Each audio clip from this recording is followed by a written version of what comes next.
केंद्रीय बैंक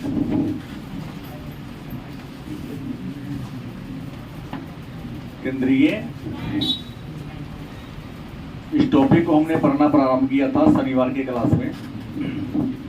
केंद्रीय बैंक क्या है, केंद्रीय बैंक कहते किसे हैं और केंद्रीय बैंक का कार्य क्या होता है, हमने इन बातों को पढ़ लिया था। बताया था कि केंद्रीय बैंक का काम है मुद्रा जारी करना, नोट जारी करना, सरकार के वित्तीय परामर्शदाता, बैंकर और आर्थिक एजेंट के रूप में काम करना, बैंकों के बैंक के रूप में काम करना, अंतिम ऋणदाता के रूप में काम करना, नहीं समाशोधन गृह के रूप में काम करना, कुछ विकासात्मक कार्य करना भी होता है। अब आज पढ़ना है शाख का नियंत्रण। शाख का नियंत्रण। शाख का मतलब क्या होता है? विश्वास। शाख का मतलब क्या होता है? विश्वास। शाख का नियंत्रण करना माने विश्वास का नियंत्रण करना केंद्रीय बैंक का मुख्य कार्य है। और शाख का नियंत्रण या मौद्रिक नियंत्रण की एक नीति है। शाख नियंत्रण करने का उद्देश्य होता है कि मुद्रा का मजबूत बनाना। जब कभी बाजार में मुद्रा की बहुलता हो जाती है, बहुत ज्यादा मात्रा में मार्केट में रुपए आ जाते हैं, तो मुद्रा का वैल्यू क्या होता है? गिर जाता है। और मुद्रा का वैल्यू गिरने के पीछे रीजन ये होता है कि व्यापारिक बैंक अपने ग्राहकों को बड़े पैमाने पर कर्ज देना शुरू करते हैं, तो लोगों के पास पैसा क्या हो जाता है? ज्यादा आ जाता है। तो जब पैसा ज्यादा हो जाएगा तो पैसा का खरीदने की जो क्षमता है वो क्या हो जाएगी? गिर जाएगी। क्या हो जाएगी? मुद्रा का ब्याज दर भी क्या हो जाएगा? घट जाएगा। और मुद्रा का जब ब्याज दर घटेगा, उसकी परचेजिंग पावर घटेगी, तो जीडीपी का स्तर ऑलरेडी क्या होगा? डाउन होगा। विदेशी व्यापार में क्या होगी? गिरावट आएगी, क्योंकि कोई भी विदेशी निवेशक आपके देश में आके इन्वेस्ट करने से क्या करेगा? डरेगा, क्योंकि आपकी आर्थिक इकोनॉमी जो है वो ठीक ठाक नहीं है। तो मुद्रा के जो मूल्य है उसमें स्थायित्व बनाए रखने के लिए, ब्याज दर को एक लेवल पर बनाए रखने के लिए, व्यापारिक बैंकों पर आर्थिक नियंत्रण को बनाए रखने के लिए ही केंद्रीय बैंक क्या करती? शाख नियंत्रण करती है। मतलब शाख नियंत्रण, भरोसा नियंत्रण, शाख नियंत्रण का उद्देश्य होता है। अगर उद्देश्य की बात कर ले कि शाख नियंत्रण का उद्देश्य क्या होता है, तो पहला कीमत में स्थिरता लाना। क्या लाना? कीमत में स्थिरता। क्योंकि मार्केट में जब धन ज्यादा आ जाएगा, रुपया ज्यादा आ जाएगा, तो हो सकता है कि आज इस वस्तु की कीमत 10 रुपया है, कल 12 रुपया हो जाएगी, परसों 15 रुपया हो जाएगी, अगला दिन 20 रुपया हो जाएगी, क्योंकि पैसा सबके पास आ जाएगा, वस्तु उतना ही रहेगी। तो क्या होगा? कीमत तो बढ़ेगा ना। तो मूल्य में स्थिरता लाना। दूसरा विदेशी विनिमय दर में स्थिरता लाना। कौन दर? विदेशी विनिमय दर में क्या लाना? स्थिरता लाना। विदेशी विनिमय दर में स्थिरता लाने का मतलब क्या होगा? विदेशी विनिमय दर आगे टॉपिक हम चर्चा करेंगे। विदेशी विनिमय दर मतलब होता है कि एक देश की मुद्रा का दूसरे देश की मुद्रा के साथ जिस दर पर अदला बदली होता है, उसी दर को क्या कहते हैं? जैसे भारत का $1 है, उस $1 को खरीदने में इंडिया के रुपया को 80 को व्यय करना होता है। इंडिया का 80 रुपया, इंडिया का 80 रुपया जो अमेरिका का, ऐसा। तो जिस दर पर एक देश की मुद्रा का दूसरे देश की मुद्रा के साथ क्या होता है? विनिमय होता है, खरीद बिक्री होता है, उसी दर को हम विदेशी विनिमय दर के नाम से। तो विदेशी विनिमय दर में स्थिरता लाना किसका उद्देश्य है? शाख नियंत्रण का। हाँ। तीसरा है आर्थिक नियोजन को सफल बनाना। आर्थिक नियोजन को क्या बनाना? सफल बनाना। चौथा है उत्पादन और रोजगार को क्या करना, बढ़ाना। उत्पादन और रोजगार को क्या करना, बढ़ाना। तो ये कहा कि शाख नियंत्रण का उद्देश्य क्या है, इन बात को आप लोगों ने जान लिया कि केंद्रीय बैंक शाख नियंत्रण करने का काम करती है। शाख नियंत्रण करने का उद्देश्य क्या होता है, कीमत में स्थिरता लाना, मतलब जो सामान आज 20 रुपया है कल भी 20 रुपये बिके, परसों भी। स्थिरता का मतलब क्या है, वस्तु का कीमत लेवल बना रहे, उसकी कीमत में उतार चढ़ाव, कीमत में परिवर्तन। इसीलिए क्या करना होगा, शाख माने मुद्रा व्यवस्था पर कंट्रोल बनाए रखना पड़ेगा। विदेशी विनिमय दर में स्थिरता लाना, जैसे आज इंडिया का 80 रुपया अमेरिका की $1 खरीद ले रहा है, कल 81 ना हो, कई बार हो जाता है 85 हो गया था कुछ दिन पहले, या अभी है ही, मुझे तो देखना पड़ेगा, अभी 76 है।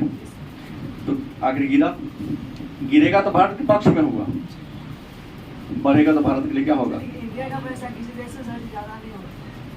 कहे नहीं होता, नेपाल में तो बहुत ज्यादा है, भूटान में बहुत ज्यादा है,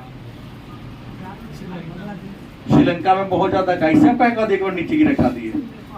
अब इसके पीछे रीजन क्या है, हमारा बहुत ज्यादा बेईमान है, हमारी इकोनॉमी खराब है, इसमें सरकार की कोई जिम्मेवारी नहीं है। इसमें सबसे बड़ा जिम्मेवार कौन है, मैं और आप है। नहीं, जैसे ही सरकार बड़ा बड़ा नोट लाती है लेके हम लोग फ्लैटिंग के टंकी में बंद कर देते हैं। देश में जितना मुद्रा चलेगी, जो भी बड़े बड़े बिजनेसमैन है वो नगद लेन देन ज्यादा करता है। सरकार कहती है कि सबको आधार कार्ड से लिंक कराओ, लोग विरोध कर देते तो मेरे निजता का उल्लंघन हो रहा है। मतलब चोरी करने का आपको अवसर नहीं दे रही, तो निजता का उल्लंघन हो गया। घोटाला करने के लिए देखिए सरकार बहुत अच्छी है, दोषी जनता है, सरकार तो कोई दोषी नहीं मेरे ख्याल से। आपकी इकोनॉमी बैकवर्ड है, इसके पीछे रीजन क्या है, आप खुद जिम्मेवार है।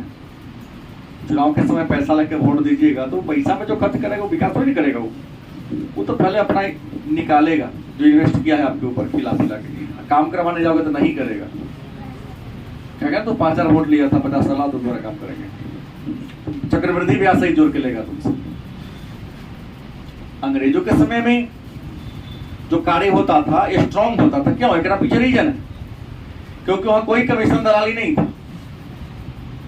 यहाँ तो जो सरकारी योजना शुरू होती है, लोकल लेवल से लेकर राष्ट्रीय लेवल तक का दलाल उचक्का सब गिर जाता ठेकेदार के ऊपर। जहां से पैसा जारी होता हुआ वही अधिकारी, अच्छा हमारा साइन होगा 5% हमें दे दीजिएगा। जहां से पैसा आना आता वही पहले कुछ कमीशन ले लिया जाता है, और रोड पर तो आते आते 10 से पैसा बचता है, 90 पैसा तो ऊपर सब उठा जाता है। राजीव गांधी ने कहा था। फिर आइए, तो ये लाना है, तो शाख नियंत्रण के तरीके क्या हैं, आरबीआई कैसे शाख पर नियंत्रण करती है। तो शाख नियंत्रण की 2 रीतियां हैं। आरबीआई शाख नियंत्रण के अनेक सारे तरीकों को अपनाती है। उन अनेक सारे तरीकों को कितने भागों में बांटा गया है। पहला है मात्रात्मक, पहला कौन है, मात्रात्मक शाख नियंत्रण की नीति। दूसरा है गुणात्मक, इसका अन्य नाम क्या है, चयनात्मक।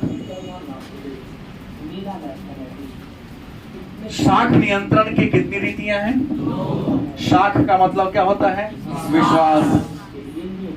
तो शाख नियंत्रण की पहली नीति कौन है, मात्रात्मक का, दूसरा कौन है, गुणात्मक। अब कहेंगे मात्रात्मक नीति में क्या करती है, तो पहला काम इसमें है बैंक दर।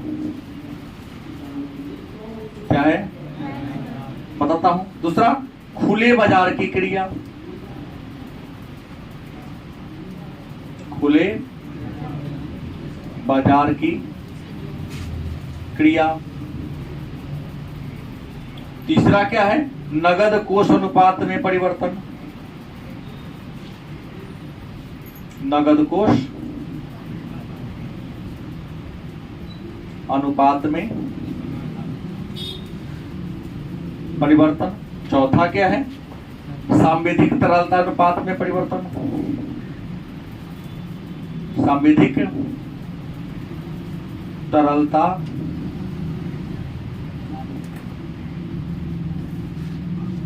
अनुपात में परिवर्तन। चयनात्मक के में क्या होगा? चयनात्मक में पहला शाख की राशनिंग, शाख की राशनिंग करते हैं। दूसरा क्या है? उपभोक्ता शाख नियमन।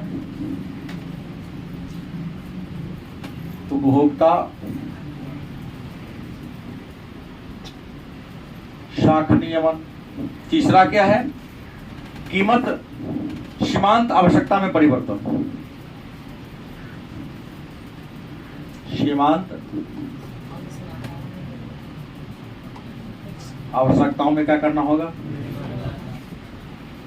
परिवर्तन। चौथा है प्रत्यक्ष कार्यवाही, प्रत्यक्ष कार्यवाही। और पांचवा क्या है? नैतिक दबाव।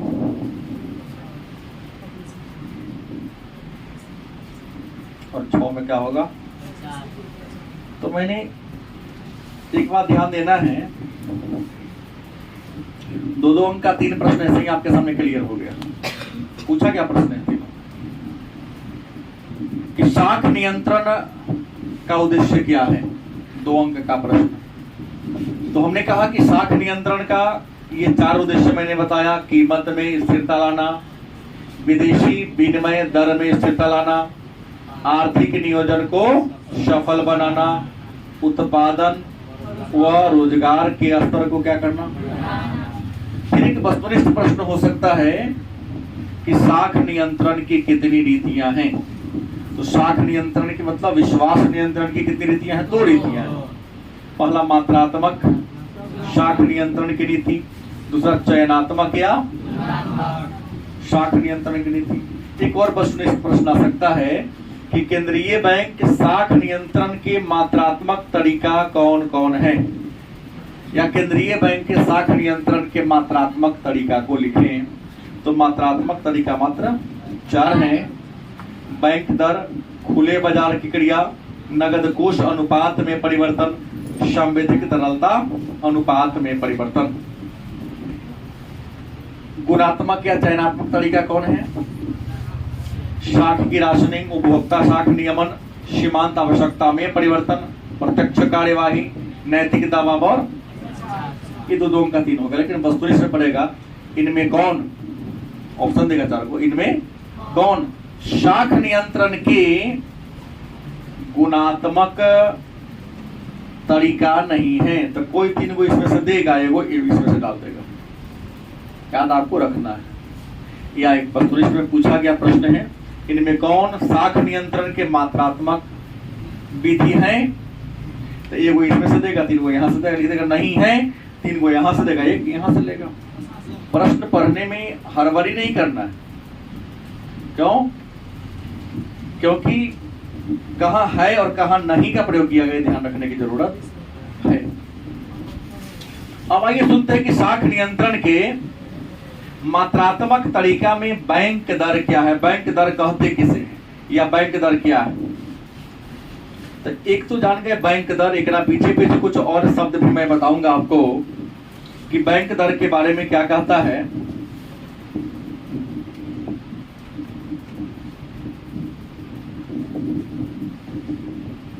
बैंक दर नाम से कुछ क्लियर हो रहा है।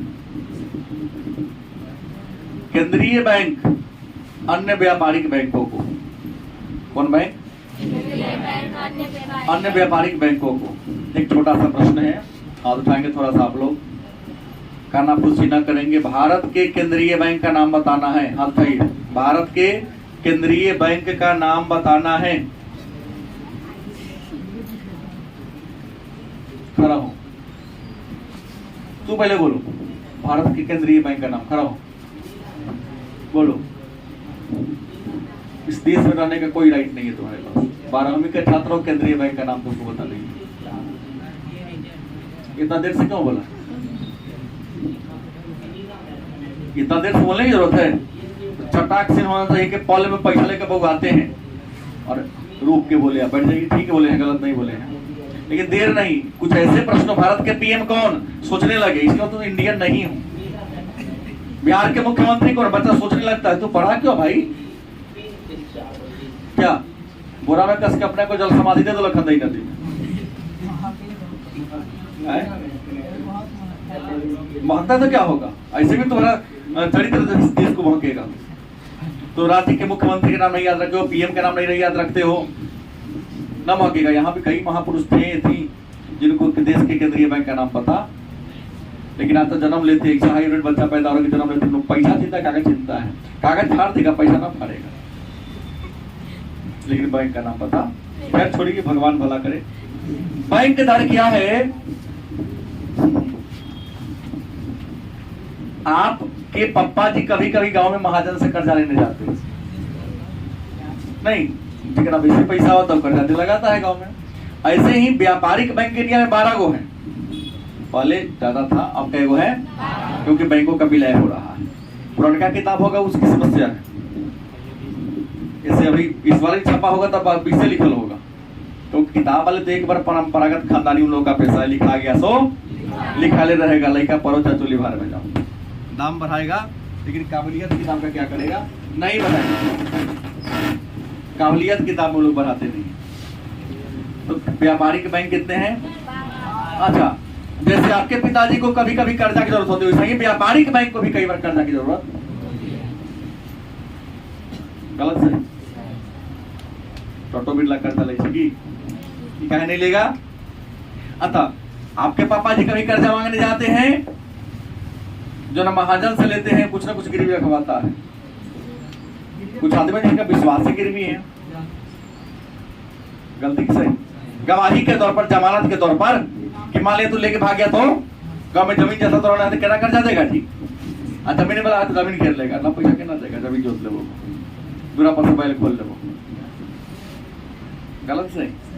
तो ऐसे ही बैंक दर कहता है कि बैंक दर वह दर है जिस पर किसी देश का केंद्रीय बैंक अन्य व्यापारिक बैंकों को क्या देती है? कर्जा देती है, जिस ब्याज की दर पर। ध्यान रखो बबन, 2 नंबर का प्रश्न है कि बैंक दर क्या है। देखो भले ही पूरा लिख दोगे तो 2 नंबर देगा, लेकिन हर पॉइंट 2 नंबर का एक प्रश्न बन सकता है कि बैंक दर क्या है। तो भारत का या किसी भी देश का केंद्रीय बैंक अन्य व्यापारिक बैंक को जिस ब्याज की दर पर लोन देती है, ऋण देती है, उसी को हम कहेंगे। कोई दिक्कत? लेकिन कर्जा देने के लिए कुछ गिरवी रख के देती है, कुछ गिरवी रख के दिया, इसलिए सब कटौती दर भी कहते हैं। बैंक दर का नाम क्या है? हाँ, कटौती दर।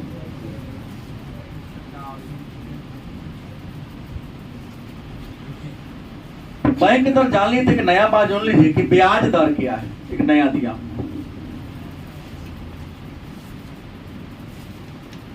प्रश्न क्या है? हमने क्या कहा कि केंद्रीय बैंक जिस ब्याज की दर पर व्यापारिक बैंकों को ऋण देती है उसे क्या कहते हैं? क्या कहते हैं? या कटौती दर। लेकिन व्यापारिक बैंक से भी व्यापारिक बैंक आम जनता को कर्जा देती है। बोलिए देती है कि ना देती है? तो व्यापारिक बैंक अपने ग्राहकों को जिस ब्याज की दर पर ऋण देती है उसे कहते हैं ब्याज दर। क्या कहते हैं? तो नंबरी प्रश्न तो कोई हो गया, कोई हो गया। फिर मैं यहाँ एक प्रश्न बना दूंगा कि बैंक दर और ब्याज दर में क्या अंतर है। तो पहला अंतर कि बैंक दर की घोषणा केंद्रीय बैंक करती है। बैंक दर कौन किसके द्वारा जारी किया जाता है घोषणा? और ब्याज दर व्यापारिक बैंक। बैंक दर में केंद्रीय बैंक व्यापारिक बैंक को कर्जा देती है और ब्याज दर में व्यापारिक बैंक आम जनता को कर्जा देती है। जो अंतर बहुत हो गया। एक और अंतर, बैंक दर थोड़ा कम होता है, 2.5 से 3% होता है, लेकिन ब्याज दर घरों पर 8% से कम नहीं है, कम से कम 8% है। वह होम लोन पर मिलेगा। अगर पर्सनल लोन लीजिएगा तो 12% से कम नहीं देगा, 16%, 17% तक होता है। 100 रुपया के एक वर्ष में 16 रुपया ब्याज, 17 रुपया ब्याज। ऐसे गांव के महाजन तो 60 रुपया लेते हैं ब्याज, 5%। पता है ना, कोना कोना पापा लगाते हैं कर्जा। उठाओ ना उठाएगा।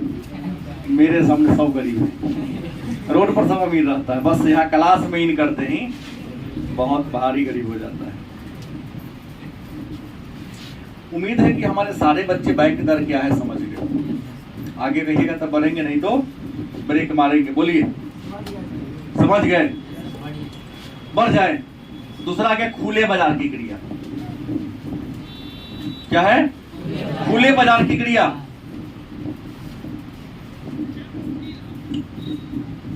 Open market operating.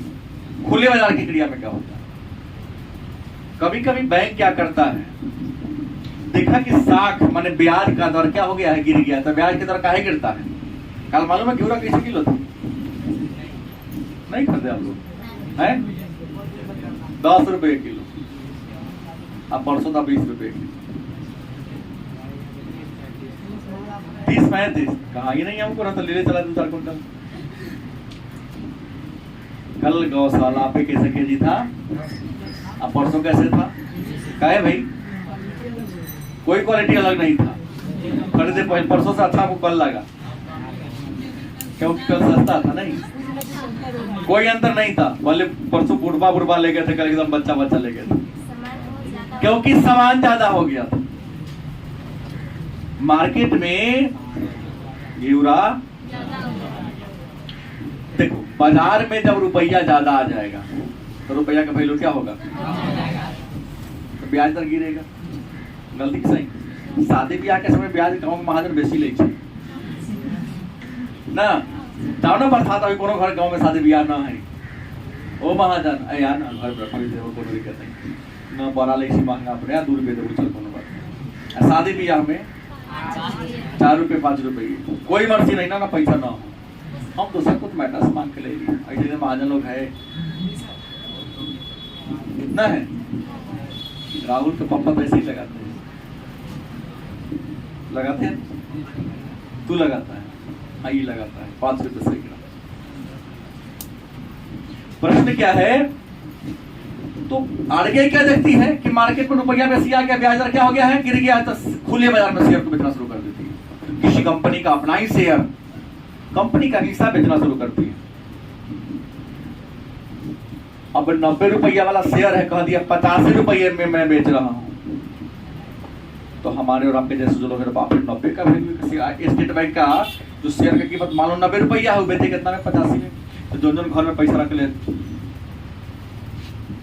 शेयर खरीद लिया। तो जैसे शेयर खरीदेगा ओकरा मिलेगा कथी, कागज के टुकड़ा। अब पैसा कहाँ चला गया? तो जैसे ही तुम्हारे हाथ का पैसा कहाँ चला गया? बैंक में। तो पैसा तुम्हारे हाथ में क्या हो गया? कम हो गया। पैसा कम हो गया तो पैसा का वैल्यू क्या हो जाएगा? जो चीज कम होता है उसका वैल्यू क्या होता है? कम। समझिए मम्मी बनाते तो स्वाद बराबर नहीं होता है। अब बड़े पैमाने पर बनेगा तो टेस्ट थोड़ा सा नहीं। प्रसाद खाए हैं आप लोग? सब बोले प्रसाद बहुत अच्छा लगता है, क्यों? बड़ा मिलता है। अब वही प्रसाद खीर का हो, घर में मम्मी बना दे तो स्वाद क्या होगा? अच्छा नहीं लगेगा। क्यों? उसकी मात्रा जाना परखा बात है। चलिए कोई बात नहीं। तो खुले बाजार की क्रिया में क्या होता है कि केंद्रीय बैंक साख नियंत्रण के लिए अपने प्रतिभूति अगर तो शेयर को बेचना शुरू कर देती है। कई बार खरीदती भी है, लेकिन मैक्सिमम बार इस साख पर नियंत्रण हो जाता है। तीसरा है नगद कोष अनुपात में परिवर्तन। क्या? कैश रेशियो रिजर्व, इसको कहते हैं CRR, इसी को क्या कहते हैं?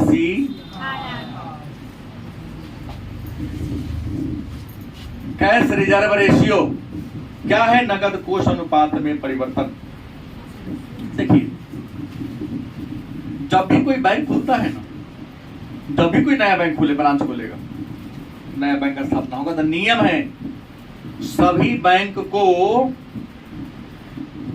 अपना कुछ प्रतिशत रुपया आरबीआई के पास सिक्योरिटी के रूप में रखना पड़ता है।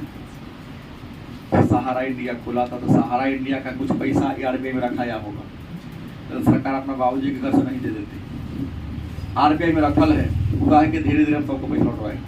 हालांकि भी राजनीति प्रेरित है, लेकिन जो हो जनता को पैसा मिल जाएगा ना, बहुत बड़ी बात है। तो कितना लोग मर गया? सही बात है।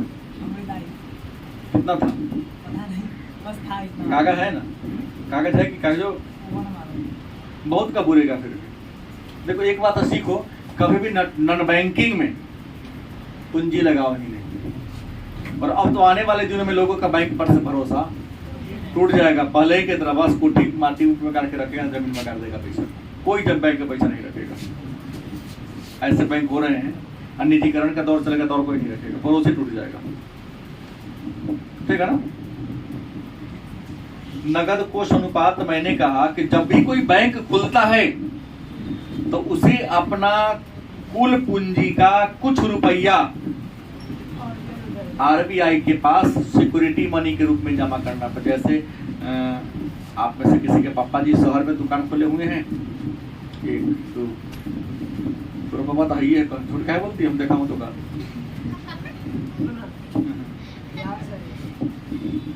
अना गई तो भाई के होटलो खोल रहे हो, है ना, थोड़े ना है,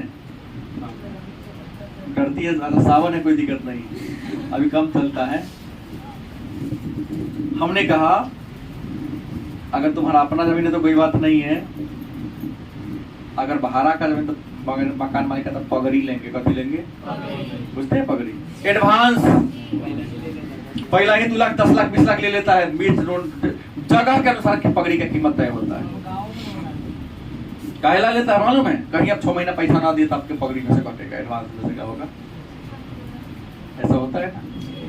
वैसे ही आरबीआई कहती है तू नया बैंक खोलने जा रहा है ना, तो कुछ पूंजी मेरे पास रखो, क्या पता तू भाग जाएगा, लाइसेंस तुमको हम खोलने के लिए, जनता हमको ना खोजेगा, तोरा को ना खोजेगा। तो कोई बैंक जब स्थापित होता है तो उसका जितना % पूंजी आरबीआई नगद के रूप में क्या करती है, इस कोष के रूप में जमा कर लेती है, उसे नगद कोष अनुपात। लेकिन शाख नियंत्रण का कहीं तरीका क्या ना हो गया, तो मान लिया कि सभी बैंकों को CRR के रूप में मान लो कि पहले देना है 15%। क्या % रखा, मैंने अपने पास एक, इस बैंक के पास जितना रुपया जमा है, कहा कि 15% हमारे पास पहले सिक्योरिटी रूप में जमा करो। और देखा कि मार्केट में मुद्रा का वैल्यू क्या है, घट रहा है, तो सीधे बढ़ा के कर देगा ना, जितना रख ले ना और बढ़ाओ मात्रा, मैंने 25% कर दिया। तो व्यवसायिक बैंक के खाता में जो रुपया रखा हुआ कहां चल गया वो। पहले व्यवसायिक बैंक का मात्र 15% जमा था आरबीआई में सिक्योरिटी मनी। अब आरबीआई देखा कि बाजार में मुद्रा का वैल्यू क्या हो रहा है, कहा सिक्योरिटी मनी क्या कर दो, बढ़ा दो, सीधे 15% से कहां ले गया। तो आरबीआई व्यवसायिक बैंक के पास जो पेटी में पैसा बंद करके रख लेता, पैसा तो घट गया। तो जैसे पैसा घटेगा तो आम जनता को ब्याज क्या देगा, वो कम देगा, कहना मेरे पास पैसा, तो ब्याज का दर क्या हो जाएगा, ऑलरेडी बढ़ जाएगा, उछाल कर जाएगा। मन नगद कोष अनुपात में परिवर्तन होने से क्या होगा, तो नगद कोष अनुपात यदि बढ़ेगा तो ब्याज का दर बढ़ेगा, और नगद कोष अनुपात यदि घटेगा तो ब्याज का दर भी, सीधा संबंध है, दोनों बात हो सकता है। नगद कोष अनुपात में मतलब CRR में परिवर्तन होगा तो क्या होगा, तो ब्याज दर में परिवर्तन होगा। कैसे, तो CRR यदि बढ़ेगा तो ब्याज दर भी, और CRR घटेगा तो ब्याज दर भी क्या होगा। CRR बढ़ने से व्यापारिक बैंक के ऋण देने की क्षमता क्या होगी, घटेगी, और CRR का दर घटने से व्यापारिक बैंक के ब्याज देने की क्षमता क्या होगी। कुछ लगता है रंजन को नहीं समझ में आ रहा, मुहां टेप किया है, नहीं समझ में आया है, बस तो यही बात है ना। सरकारिए तब ना भारी टॉपिक हमने पहले कहा इकोनॉमिक थोड़ा सा, और किसी भी प्रतियोगिता परीक्षा में बेसिक ज्यादा प्रश्न यहीं से आता है, इस टॉपिक से खूब आता है प्रश्न। CRR बढ़ेगा तो क्या होगा, घटेगा तो क्या होगा। तो मैं तो आसान से उदाहरण देकर समझाया। मान लिया CRR 10% है, पहले कितना है, मान लिया किसी बैंक के पास 100 रुपया था, कै रुपया, स्टेट बैंक ने कहा कि नहीं 10 रुपया हमारे पास, तो क्या करो, गिरवी रख दो, एडवांस रख दो। तो इसके पास कितना बच गया, 90 बच गया, बात समझिए, 90 बच गया। तो 90 रुपया एक पास है, तो जो भी कर्ज मांगने आया दिया नहीं, मेरे पास 90 रुपया है। आरबीआई क्या देखा, अरे इसके पास तो 90 रुपया है, तो हमने पैसे धारे ब्याज लगा रहा है, इसे मुद्रा का वैल्यू क्या हो रहा है, गिर रहा है। साख कंट्रोल करना है, कहता कि नहीं 10 से ना चलेगा, तू 30 कर दो, यहाँ क्या कर दो, कितना बच गया, 70 ना हो गया। लेकिन खजाना पैसा क्या हो गया, तब ब्याज पर पहले ही लिखा लगा, कंट्रोल करेगा, कंट्रोल करेगा ना, कंट्रोल करेगा तो क्या होगा, ब्याज दर कम करेगा तो बढ़ा देगा ना, कहना पैसा कम हो, पहले 12% अब 14% आपसे लेंगे, जनता कहेगा नहीं 12% उठा लेंगे। जैसे एक दो बैंक से मैं लोन लिया, समय पर सधा दिया, हमको लगता है महीना में 10 रुपये कॉल करता है, सर पैसा लीजिए, कोई प्रूफ नहीं देंगे, आप आपसे हम लेंगे, पूछे कितना ब्याज का दर है, उसने कहा 16.35। हम बोले हमारे यहाँ का बैंक हमको 12% पर्सनल लोन लेने को तैयार है, तो मैं आपसे 16% क्यों लूँ? सर वो आपसे प्रूफ मांगेगा, मैं प्रूफ नहीं ले रही हूँ, तो इस बिना प्रूफ के ना पड़ता इतना पैसे ले रही है, ना तरस लेंगे, जब जरूरत होगा तो पूछेंगे। तो बैंक की खासियत है, एक बार तो सधा दोगे ना, 2 बार तो भरोसा तुम्हारा इतना जम जाएगा कि फोन करके तुरंत कर देंगे। और हम लोग इतने होशियार है कि लेके बुराई लेते हैं तुम्हारा पैसे घुसेगा तो लिखा रहेगा पोस्टर तो सारा फ्रॉड है। बैंक का जो इंसान पैसा बुरा लेता है, नहीं समय पर दिया तो उसके फोटो को दीवार पर चिपका को लिख देता फ्रॉड। मैं देखा हूँ कई बैंक, सोचो क्या तुम्हारी बदला, हम तो बुला के तो बाल बच्चा जाएगा वो बैंक में, अरे मेरा बाबा के फोटो है, बाबा फ्रॉड, बाबा क्या हो गए? फ्रॉड हो गए। क्या काश कई पुस्तक नहीं, पूरे पीढ़ी जब तक धरती रहेगा तुम्हारे परिवार की गणना बैंक के नजर फ्रॉड के रूप में होगी। बाबा फ्रॉड निकला, क्या काश। तो नगद कोष अनुपात परिवर्तन हो गया। अब है संविधिक तरलता अनुपात। अगला क्या है? संविधिक तरलता अनुपात में क्या करना पड़ेगा? परिवर्तन करेगा। अब कहेगा सर संविधिक तरलता अनुपात क्या है, या संविधिक तरलता अनुपात से आप क्या समझते हैं? इसको कहते हैं एसएलआर। क्या जी?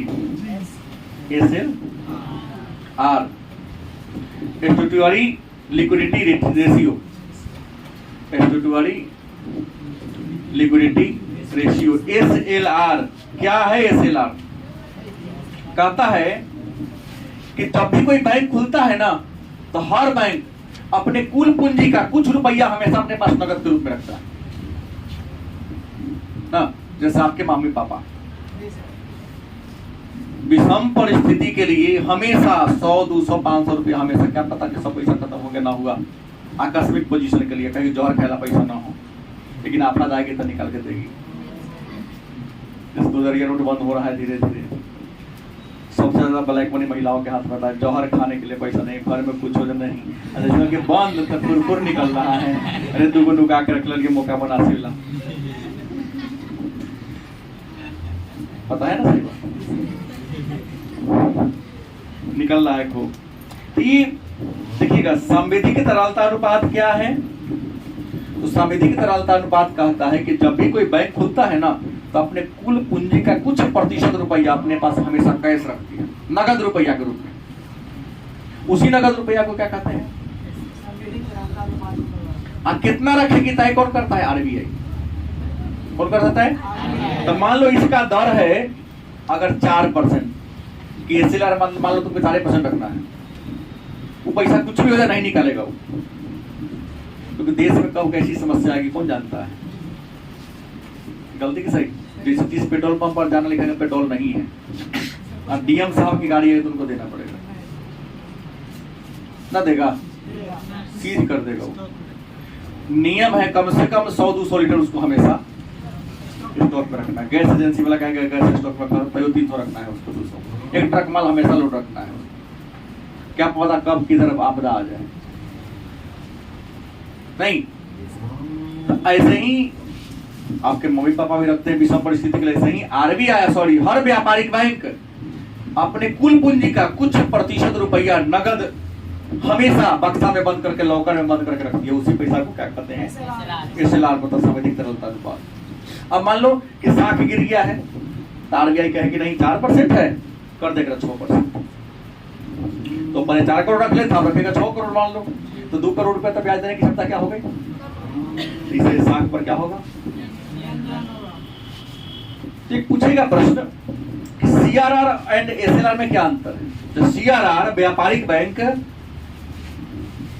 आरबीआई के खजाना में जमा करती है, जो अपने खजाना में नगद रखते हैं उसको क्या कहते हैं? उम्मीद है कि चारों को समझ गए होंगे। पूछेगा साख नियंत्रण के मात्रात्मक तरीका को लिखिए, चारों लिख दो 2 नंबर। आई चारों जो बोला हूं सबका परिभाषा देंगे 2 नंबर का प्रश्न है इसमें।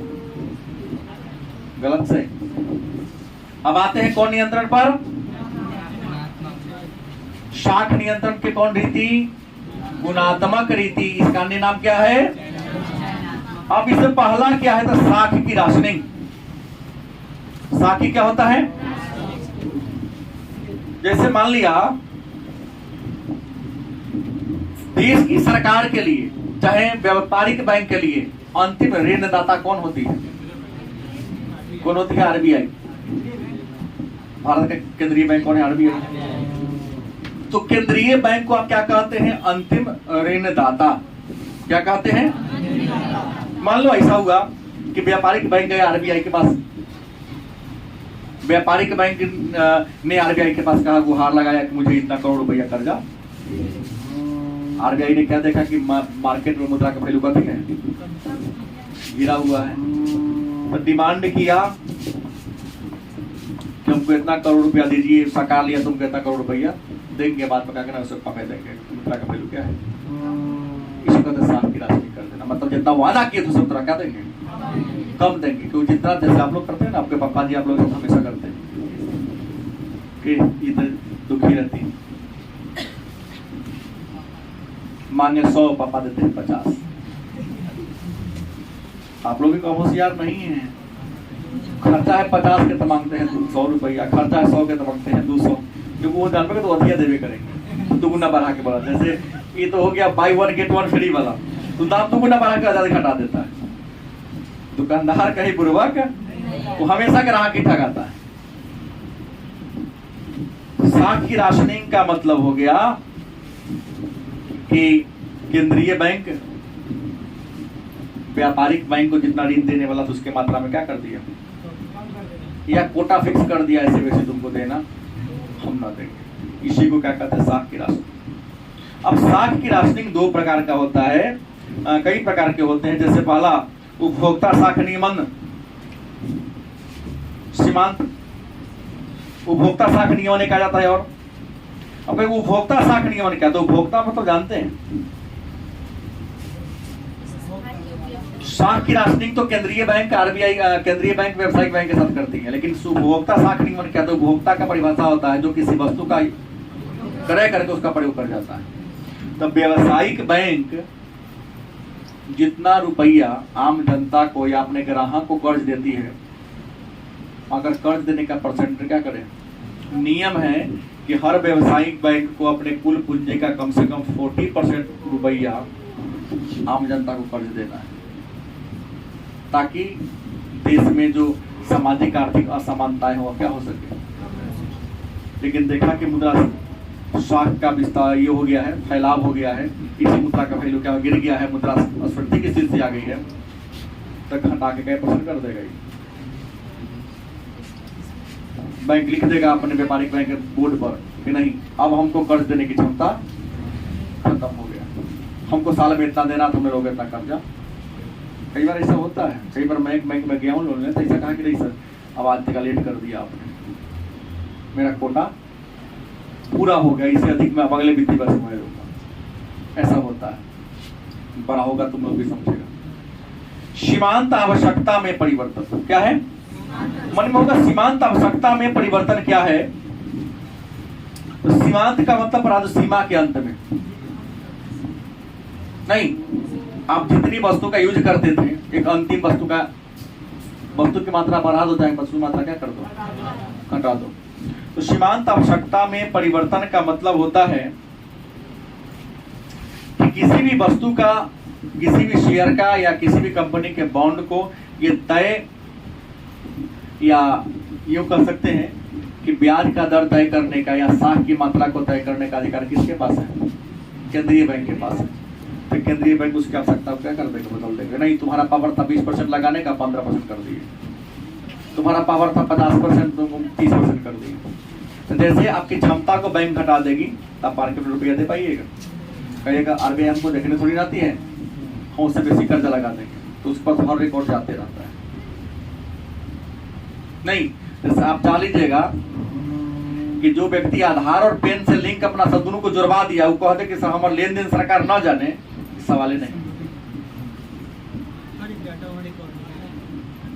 एक इंटर दबाएगा, कह देगा तुम कहाँ कितना किस मात्रा में कितना लेन देन कर रहे हो, कब पूरा शो करता है। सरकार इग्नोर कर रहे कोई बात नहीं है, जो ना दिन दिमाग खसकेगा ईडी को तोरा घरे जो छप ले आओ, इसका शो इतना कर रहा है। समझ गए? जो फायदा हो रहा है सर, पैसा सरकार का योजना द्वारा ही दिया जाता है।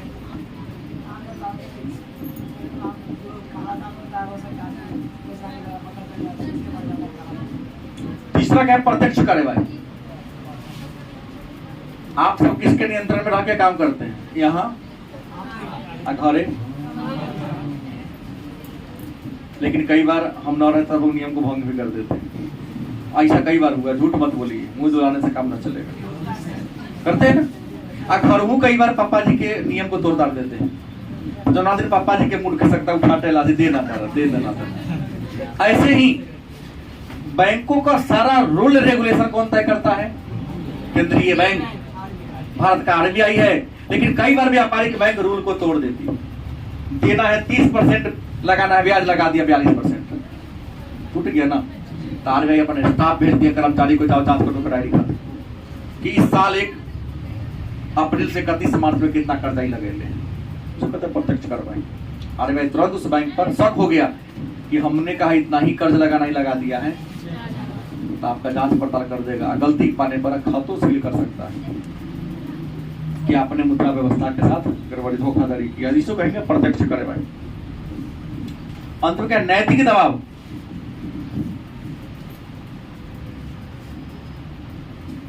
हम तो हर दिन नैतिक दबाव लोगों के ऊपर देते हैं। हाँ, कहने का तरीका मेरा थोड़ा अटपटा होता है, लेकिन कहता तो डेली।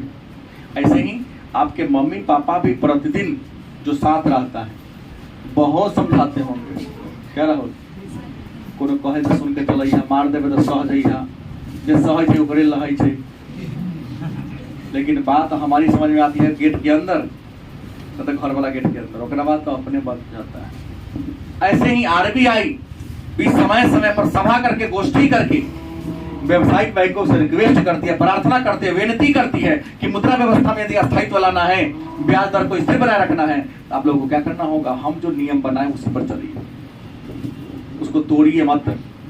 मालूम है कि जितना भी बड़ा बड़ा कंपनी से पैसा लेके भागल है, कहीं न कहीं बैंक का मैनेजर सबसे बड़ा बेईमान है। उसको ब्याज देने में इसे करोड़ों अरबों का कमीशन खाता है। 950 करोड़ दे दिया तो मैं 100 करोड़ खाया होगा इस मैनेजर से। गलत नहीं बोल रहा हूं, सबसे ज्यादा बेईमान यही सब है। बैंक में अगर डुप्लीकेट नोट चल रहा है तो जिम्मेवार मैनेजर है, क्योंकि बड़े बड़े ब्लैकिश से मिला हुआ यह सब है। तो एटीएम में डुप्लीकेट पैसा कहां से आ गया? क्या डुप्लीकेट नोट चलाने वाले रखते हैं? नहीं रखते हैं, वो मैनेजर से जाके मिलता है, कहता 5 लाख है, हम 50 में बदल दीजिए। और हर गड्डी में एक एक डालते गया, उसके बाप पे क्या जाता है, जिसको निकलेगा उसका ना गया। दुनिया में सबसे करप्ट पढ़े लिखे लोग हैं, ऊंचे पद पर बैठे लोग हैं। इसलिए अगर कभी लिखना हो कि भ्रष्टाचार पर निबंध लिखना कि भ्रष्टाचार को खत्म करने के तरीका है कि झाड़ू छत पर से लगाया जाए, नीचे से नहीं। क्या जी, क्योंकि छत पर से झाड़ू लगाते आएंगे तो पूरा गंदगी नीचे आते जाएगा, और नीचे से लगाएंगे तो ऊपर का कचरा फिर नीचे आएगा। जब जितना लगाते हैं ऊपर का कचरा नीचे आते रहेगा। सुधार नीचे से नहीं ऊपर से इंडिया में जरूरत है, क्योंकि आम छोटे मोटे कर्मचारी करप्ट नहीं है, जो भी करप्ट है बड़े बड़े कर्मचारी। जब तक वो नहीं सुधरेगा, झूठ सच के मास्टर पर शिकंजा कसने से क्या होगा? ऊपर बैठे हैं वो सुधरो ना पहले, क्योंकि हर मास्टर को तुम महीना बांध के रखे हुआ है। पहले जिला शिक्षा पदाधिकारी को सुधरवाएगी ना, हर मास्टर बांध दिया है चार्ज, ना तो ये देता, ना तो ये साल रुपया। सीरियलिटी बात यही है ना। तो हिम्मत है किसी सरकारी कर्मचारी को कि न जाए ऑफिस में, जाए करेगा वो, कहीं न कहीं कमजोरी जान रहा है कि आएंगे हाजिरी काटेंगे, उन्हें जाकर होटल में को पंसैया धरा देंगे, बढ़िया से खिला देंगे, जैसे वो हाजिरी पर बन जाएगा। कीमत औकात उनकी 500 की है। एक महीना में 500 कर्मचारी 2500 का महीना मिला, अगर 20 को विद्यालय 20 से 25 मिला, अपन वेतन तो खर्चे नहीं होता है। काहे दिमाग लेंगे, क्योंकि उनका बच्चा तो सरकारी में पढ़ता नहीं, बच्चा तो पढ़ता है गरीब आदमी का सरकारी में। नैतिक दबाव सिखाता है कि नहीं आप लोग देश के मुद्रा व्यवस्था को बनाए रखिए, हमने कहा जितना % कर्ज देना उतना ही देना है, कितनों करिएगा ना तो खिड़की के गेट में पैसा होबे करता है बैंक में। उसके बाद प्रचार, केंद्रीय बैंक अपनी सारी नीतियों को बड़का बड़का होर्डिंग लगा के भी प्रचार करती है। देखिए कई बार चौक चौराहे पर लगाती है। ऐसा करने से क्या होगा, शाख नियंत्रण होगा। अब लास्ट है, इतना ही पढ़ना था। शाख नियंत्रण में की जान लीजिए कठिनाई है क्या जी, है कठिनाई की नहीं?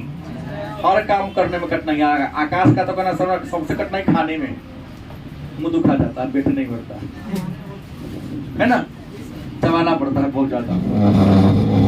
मेरा कहना है कि शाख नियंत्रण में कठिनाई क्या है, तो पहली कठिनाई है कि केवल बैंक के शाख नहीं देती है, गांव में महाजनों शाख देता है, और जो महाजन होकर बैंक में खोते ना है, कमाई करोड़ों अरबों की, उनका ये टर्नओवर सालों का है, गलती नहीं बोल रहा हूँ। और लोग पैसा कम दिखाने के नाम पर उनके एक अकाउंट में देखोगे ना, बड़े बड़े करोड़पति के नाम पर तो कभी 400 कभी 300 कभी 200 पैसा रहेगा, और रियल पैसा तक कोठी में रखा था। क्या गोस्वामी क्या बेटा मुंह घुमा लेता है, कुछ तो भोरे भोरे झोरा में 4 लाख रुपए लेकर बुगवाते हैं शहर में, आपके शहर में बुगवाता है, कोई मिल जाए कर्जा दे देगा चल देगा।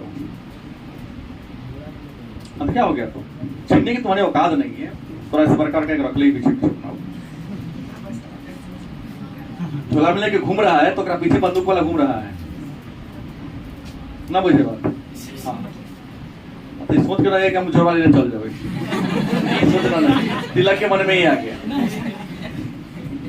सड़क पर किसी की गाड़ी खुली हुई है तो छूने का प्रयास मत करना, क्योंकि बहुत लम्हा है द्वारा से वो, तब गाड़ी में चाबी छोड़ के लेकर जल्दी चाबी वाला गाड़ी चोरी नहीं होता, बुझता है कोनो भारी आदमी के क्यों।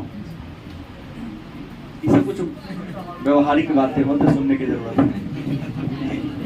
क्या है, तो अन्य शाख पर न कटो लगा। गांव में जो महाजन सेठ साहूकार जो कर्जा लगाता वो भी दिक्कत करता है। दूसरा दिक्कत है, सभी बैंकों पर आरबीआई का नियंत्रण नील में नहीं है, ताकि देखो ब्याज दर में डिफरेंस है, स्टेट बैंक का ब्याज दर अलग है, बैंक ऑफ बड़ौदा का अलग है, केनरा बैंक का अलग है, इंडियन बैंक का अलग है, कुछ पैसा का डिफरेंस, लेकिन डिफरेंस है। तब कंट्रोल करने वाला संस्थाई के बाप एगो तो बेटा के तरह रख है, कहीं कहीं बेटा उड़न है कोनो। एक प्रकार की नीति सभी बैंकों का। हम एक बार बहुत दिनों के बाद स्टेट बैंक में गए, कहता ग्रीन कार्ड लाओ तब तुमको निकाल देने होगा। अरे 50 साल के बाद गए थे SBI, ये तो और अलग नियम बनाता है।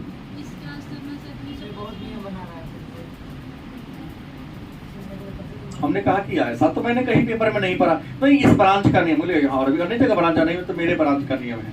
ये तो अलग अलग बात न कहते हैं कि हाँ अपना मूल बाबूजी के बात को छोड़ के अपने आप को बाप घोषित कर दे रहा है, अपना नियम बना ले रहा है, और उस ग्रीन कार्ड और व्हाइट कार्ड के नाम पर दूसरे पे जनता से ठग रहा है, ले रहा है ना। व्यक्तिगत और मैनेजर का व्यक्तिगत कमाने का स्रोत है, चाहे तो विरोध कर सकता है, लेकिन वहां जनता बेचारी है। जनता क्या है, हाँ बेचारी बने, गधा बन के रह गया है।